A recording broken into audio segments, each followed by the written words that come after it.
Vamos lá, Ranieri.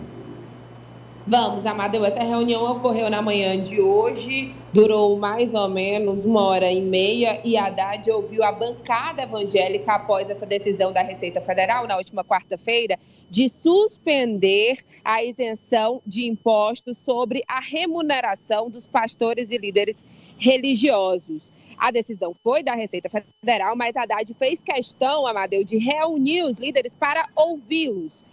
Na verdade, o governo federal precisa dessa fonte de arrecadação, porque, de acordo com o próprio governo, eles deixaram de arrecadar no último ano 300 milhões de reais. Mas o deputado federal Silas Câmara, que é o presidente da Frente Parlamentar Evangélica dos Republicanos do Amazonas, junto com Marcelo Crivella, que é deputado federal do Republicanos pelo Rio de Janeiro, eles foram conversar com o Haddad falando que é necessário, inclusive, dar andamento ao processo que está no Tribunal de Contas da União, que está parado sobre a regulamentação dessa isenção.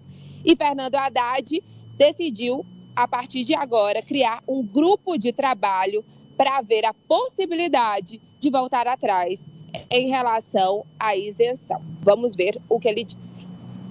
Suspendemos um ato e estabelecemos um grupo de trabalho para interagir tanto com a Advocacia Geral da União, na pessoa do ministro Jorge Messias, quanto com o Tribunal de Contas, para entender exatamente como interpretar a lei que foi aprovada pelo Congresso, de maneira a não criar problemas nem para os servidores públicos da Receita, que obviamente querem cumprir a lei, nem para prejudicar, nem para beneficiar quem quer que seja. O papel da Secretaria da Receita Federal é cumprir a lei de acordo com o que o Congresso Nacional estabeleceu. Como há uma dúvida a respeito da interpretação, nós vamos avançar nessa direção, com o apoio do TCU. Lembrando que, só reforçando que durante essa entrevista, Fernando Haddad falou que o caso está parado no TCU e que uma solução possível seria o julgamento da Corte. É possível ou não isentar os pastores e líderes religiosos no que diz respeito ao CPF, ou seja, pessoa física, a remuneração que eles recebem? É isso que vai ser decidido, Amadeu. Lembrando também que o presidente Lula, em reunião com o Partido dos Trabalhadores, reforçou que é preciso conquistar a ala evangélica, principalmente neste ano de eleição. E eu conversei em off com um líder religioso e também aqui líder na Câmara dos Deputados, e eu perguntei, deputado, essa decisão da Receita Federal vai atrapalhar os planos do governo? E ele respondeu o seguinte: medida desnecessária e ruim. E eu perguntei, ruim para quem? Ele disse, ruim para todos. Amadeu. Veja só, a Constituição brasileira, ela trata de isenção para igrejas, para as igrejas, mas não para pessoas físicas, pessoas jurídicas das igrejas, e não para pessoas físicas. Daí o choque de interpretações, Ananias, da Receita Federal na época de Bolsonaro e da Receita Federal agora sob Lula. Quer dizer, eu não vejo assim como se fosse, é o Bolsonaro que queria assim, agora é o Lula que quer assado. Eu acho que, inclusive, foi uma solicitação do Tribunal de Contas da União para que essa cobrança voltasse a acontecer. Exato. E deixar bem claro, Amadeu, que não é uma tributação sobre evangélicos. Porque, às vezes, passa a impressão, e algumas pessoas até entendem, que todos os evangélicos agora vão ser taxados pelo governo. Não é nada disso, como você explicou bem. É uma taxação sobre líderes evangélicos que recebem os salários, as remunerações, porque há a previsão de isenção para a igreja, não para pessoas físicas, não para esses líderes que estão usufruindo desta isenção. E aí há uma questão legal a ser dirimida, a ser resolvida, que é uma questão levantada pelo próprio Tribunal de Contas da União. É legal ou não é? Há previsão ou não há? Então, para ficar mais claro, certamente a manifestação do TCU vai ser essencial, mas também a própria manifestação do Congresso Nacional. A gente sabe que a bancada evangélica é forte para regulamentar isso, se de fato quiser deixar nenhuma dúvida dentro da letra da lei. Agora, A isenção no governo Bolsonaro, claramente, foi um movimento político do ex-presidente para colocar os líderes evangélicos nessa isenção. Pois não, Apoliana? Amadeu, agora o governo vai ter que ajustar essa equação, como a Raniele disse. Ele precisa e quer aproximar-se um pouco mais dos evangélicos, não só como liderança política, mas também como as pessoas que fazem parte dessas igrejas, do eleitorado evangélico. Então vai ter que encontrar esse meio termo. Talvez empurrar para a decisão do tribunal seja um caminho para tentar meio que lavar as mãos sobre uma decisão nesse momento, mas toda essa disposição do ministro em conversar e abrir esse grupo de trabalho já é um aceno que o governo Lula faz para os evangélicos. Franci. Amadeu, essa isenção tem que ficar restrita apenas aos templos, realmente, porque o fiel pobre paga imposto, normalmente, como qualquer cidadão brasileiro, e o pastor não. Tem casos até de pastores aí famosos viajando para Dubai, viajando para o exterior. Então, ao meu ver, é um escracho essa isenção para os pastores. Não vejo justificativa para os templos, igrejas, sim, tem que ser mantida, mas para pastores, não. Ari. Eu vejo a solução para o governo não comprometer uma base de apoio que ele tenta conquistar, que é importante, que é uma bancada articulada como a dos evangélicos. Ele transfere a batata quente para o TCU, que ainda está analisando a matéria. O TCU ainda não disse se é ou não constitucional. E aí fica cômodo para o governo, porque o governo diz, olha, o TCU diz que não, eu não vou desobedecer a Constituição. Ou o governo diz, não, o TCU diz que sim, é possível.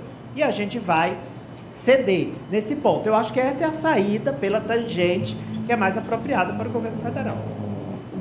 Agora, mais um episódio que está demonstrado, né? Aqui no Brasil só paga imposto quem não tem poder de pressão. Quem não tem poder de pressão, vai se lascar e vai pagar imposto. Quem tem, torce aqui o botão um pouquinho, opa, dá um jeito, esse é grupo tal, grupo qual, esse, aquele, epa, pressionou aqui, não resolve. Vamos lá, Raniele Veloso, vamos falar agora sobre reoneração, a medida provisória do governo. O Pacheco disse hoje, presidente do Congresso e presidente do Senado, disse que o governo vai retirar a medida provisória. O Haddad confirma? O Haddad não confirma, Amadeu. O problema está exatamente nessa comunicação. O presidente do Congresso, Rodrigo Pacheco, hoje em evento na Suíça, com vários parlamentares e empresários, ele falou que o governo, sim, vai reeditar a medida provisória para que esses 17 setores da economia, que emprega aí mais de 10 milhões de brasileiros, não seja prejudicada e volte a pagar esses impostos, né, que incidem sobre a folha de pagamento desses funcionários. E que, portanto, será prorrogada essa medida. Mas o governo federal não está sabendo disso. O ministro da Fazenda também falou sobre o tema e disse que tem que conversar com o presidente Lula e com os líderes no Congresso Nacional, porque, de acordo com ele, foi aprovado na reforma tributária que todos os setores precisam retornar a pagar esses impostos de forma gradual. E que não teve acordo, ou pelo menos que ele não tem conhecimento desse acordo, como o Pacheco disse que sim, foi feito um acordo com o presidente Lula de que ele retornaria com essa medida provisória, mas de forma diferente. Vamos escutar.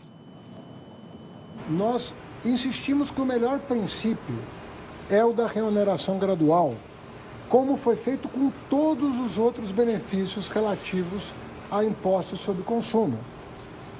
E se valeu para todo mundo, se valeu para todos os sistemas, todos os regimes especiais do país, incluindo os estaduais do ICMS, incluindo os municipais do ISS, não seria um bom princípio para um imposto como o imposto previdenciário que sustenta a Previdência? Então, nós levamos isso à consideração dos dois presidentes e vamos discutir a melhor forma de proceder.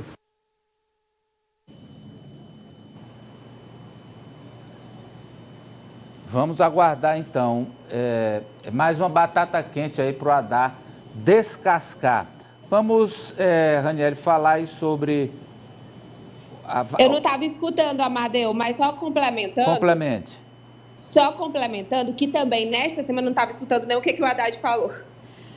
Mas nessa semana também, os líderes, inclusive da oposição, também gravaram vídeo, comemoraram, dizendo que o governo, que o Congresso Nacional iria devolver essa medida provisória para o governo, e aí sinalizando para esses setores da economia, né? Porque a jogada, principalmente do Centrão e da ala direita do Congresso Nacional, é derrotar o governo nesse tema.